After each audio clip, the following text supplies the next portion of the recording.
This is your Adventist News, a service of the South Bahamas Conference of Seventh-day Adventists. I'm Latoya Burrows. Coming up in the news, almost 300 women gather to find their purpose in God. Adventist health professionals lead tobacco cessation facilitators workshop, and Bahamas Academy raises cancer awareness. These stories and more on this week's Adventist News.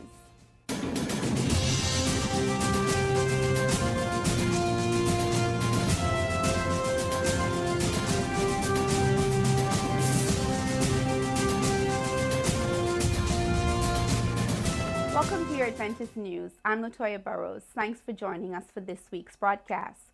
Almost 300 women from across the Bahamas and the Cayman Islands converged on the Malia Nassau Beach Resort in Nassau, Bahamas for the annual Atlantic Caribbean Union Mission Women's Retreat. The South Bahamas Conference women hosted this year's event, led by Jacqueline Gibson, Women's Ministries Director, under the theme, Fulfilling My Purpose.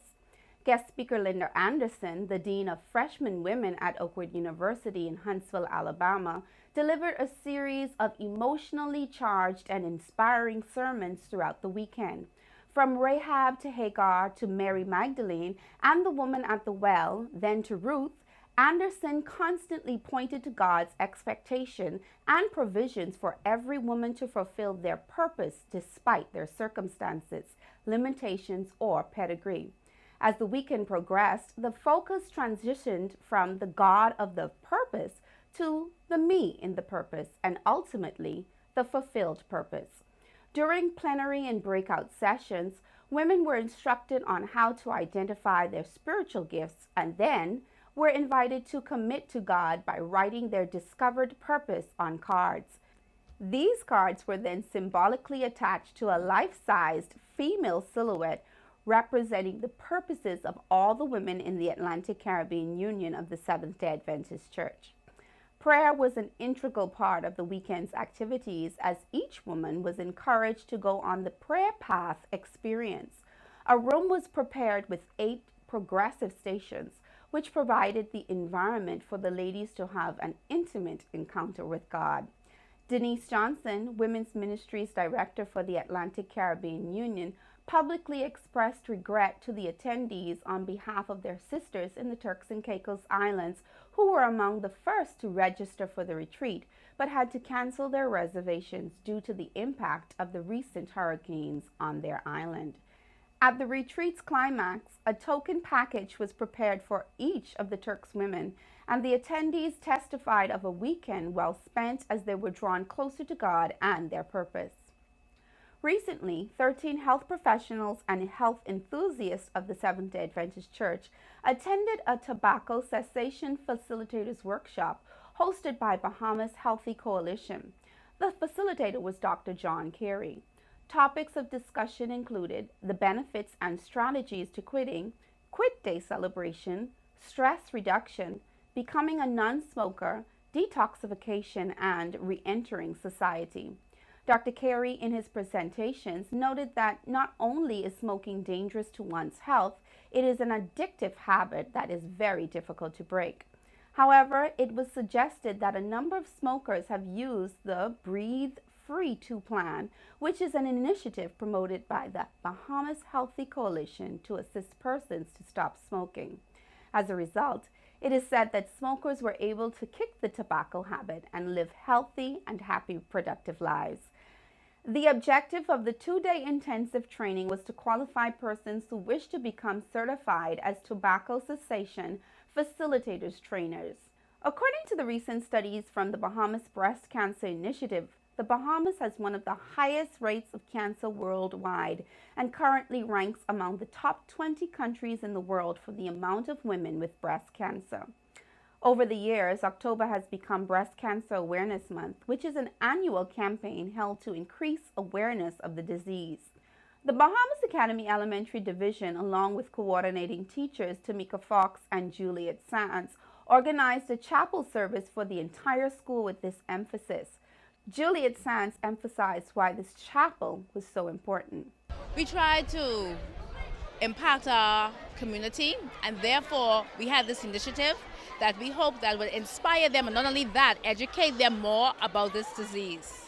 And the idea behind all of this was just for them to realize that this cancer, it is a real disease, and we have to rely on God and all of the persons involved, our fellow men, to help us. Also, as part of the initiative, the school held a series of competitions to highlight cancer awareness. Grades 1 to 3 created pictures, 3rd grade to 6th graders composed poems, and the upper divisions were asked to write short stories. One of the guests in attendance at the special chapel service, Meredith Munnings, a 9-year breast cancer survivor, shared her story. I discovered it one night after working late, and I was going to take a shower, but I just decided to lay in the bed for a couple of minutes just to let my body temperature adjust. And as my bed is a high bed, so I decided to jump backwards. I don't know why. But as I raised my hands and I was going backwards, the lumps stood up on my chest. T. Basil Stirrup, pastor of the Good News Adventist Church, presented a spiritual charge for the students. He said that in this life, everyone will face crisis situations, and for some people, their crisis situation might be cancer. However, Pastor Stirrup said that as Christians, we live within the privilege of God's grace. This does not mean that we are free from challenges, but God's grace empowers us to respond to life's challenges differently. Pastor Stirrup encouraged everyone present to respond positively to whatever difficulties they may face, trusting in God completely. He said this is what abundant living is all about.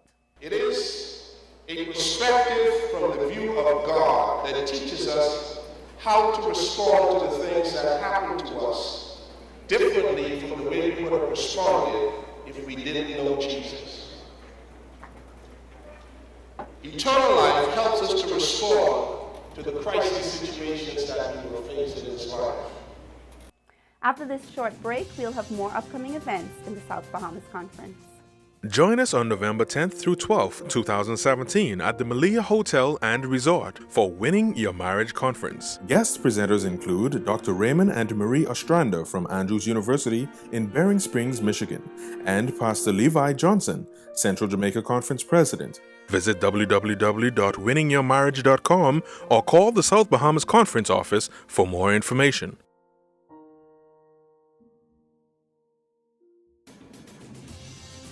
Welcome back to your Adventist News. I'm Latoya Burrows. Thanks for watching. All married and engaged couples are invited to attend a South Bahamas Conference Winning Your Marriage event on Saturday, October 28th at 8 o'clock in the evening on the grounds of the headquarters on Tonic Williams Darling Highway. Come for a night of fun and laughter. Free food and drinks will also be served. And on November 10th through 12th, 2017, the Winning Your Marriage seminar, coordinated by the Family Ministries Department of our conference, will take place at the Malia Resort and Hotel. The presenters include Dr. Raymond Ostrander of Andrews University in Michigan, Pastor Levi Johnson from the Central Jamaica Conference, Pastor Paul and Joan Scavala of the South Bahamas Conference, Pastor Kent Price of the Atlantic Caribbean Union, Dr. Joseph Evans, author of 161 Myths About Sex, and Dr. Antoinette Darling of the Grandstown Seventh-day Adventist Church. The quarterly all-night prayer meeting will be held at the Maranatha Adventist Church on Prince Charles Drive on Saturday and Sunday, November 4th and 5th, from 9 p.m. to 6 a.m. This meeting will place emphasis on the annual week of prayer to be held on November 4th through 11th. Come expecting a life-changing experience. Breakfast will follow. A natural remedies seminar with Valerie Schreiber, nutritionist and lifestyle educator from UG Pines, will be held at the Maranatha Adventist Church on Prince Charles Drive from October 25th through 29th. Schreiber will present on topics such as the healing power of water therapy, how to get rid of joint pain, cramps, chest congestion, headaches, and other ailments. Free sessions will be held from October 25th to the 28th, and a minimal fee is requested on the 29th for the hands-on workshop. For more information, please call 424-4463. And the third annual Prayer Ministry Symposium and Retreat for our conference will be held at the Courtyard Marriott on West Bay Street on February 1st through 4, 2018. Guests from across the Atlantic Caribbean Union have been invited, and the General Conference will provide a speaker. This will be a special time of prayer and family fellowship as we focused on building the family altar. Call our conference headquarters at 341-4021 for more information on package prices or to reserve your room. Residential and non-residential registration is available.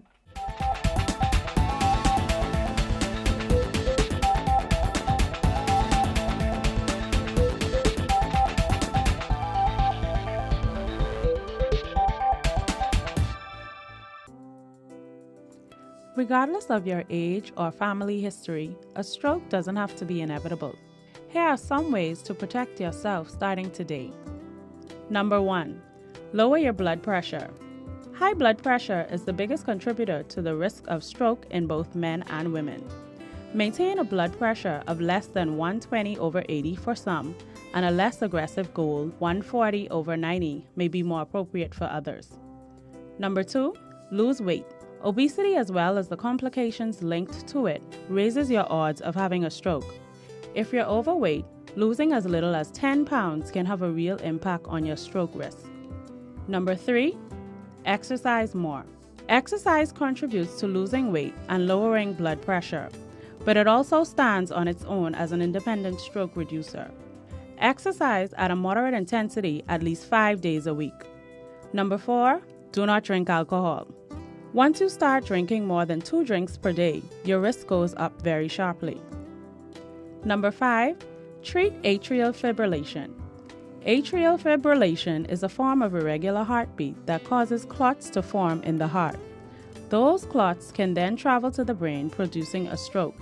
If you have atrial fibrillation, get it treated. Number 6, treat diabetes. Having high blood sugar damages blood vessels over time, making clots more likely to form inside them. Keep your blood sugar under control. Number 7, do not smoke. Smoke accelerates clot formation in a couple of different ways. It thickens your blood and it increases the amount of plaque buildup in the arteries. Doctors say, along with a healthy diet and regular exercise, quitting smoking is one of the most powerful lifestyle changes that will help you reduce your stroke risk significantly. I'm Tanae Moss, and this has been your health tips courtesy of Adventist Television. And remember, God wants us to prosper and be in good health.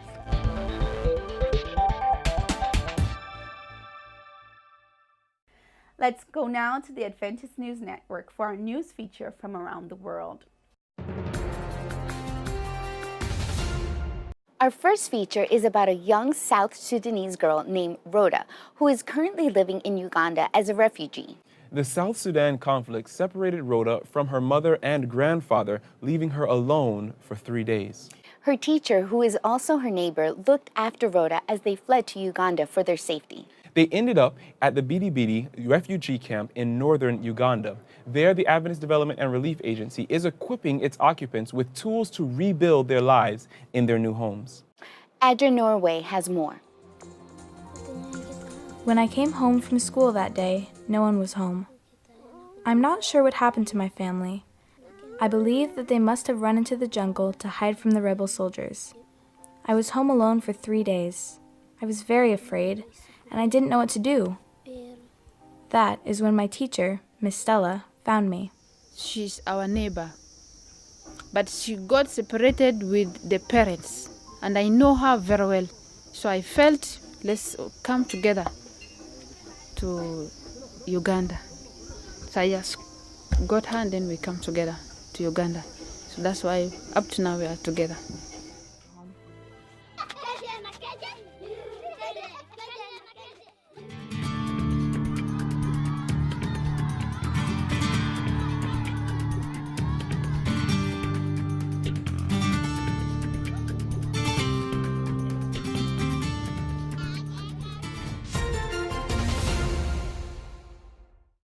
Well, that brings us to the end of this week's Adventist News in the South Bahamas Conference of Seventh-day Adventists.